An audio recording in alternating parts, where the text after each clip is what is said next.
Once you make the switch to solar, your home will still be connected to the electrical grid and will need to use net metering.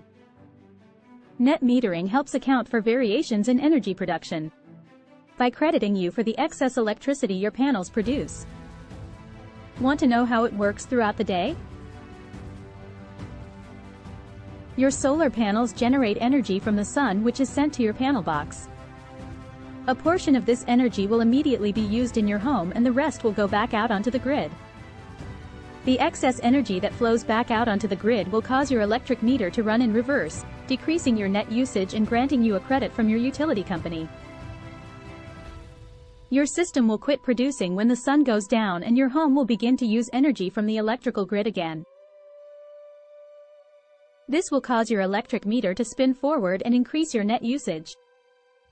At the end of your billing cycle, you will be charged for the net amount of energy you used. Depending on your energy needs, this amount could be negative or positive, and your household would receive either a credit or charge on your electric bill. To find out more about net metering, reach out to your Solar Icons professional today.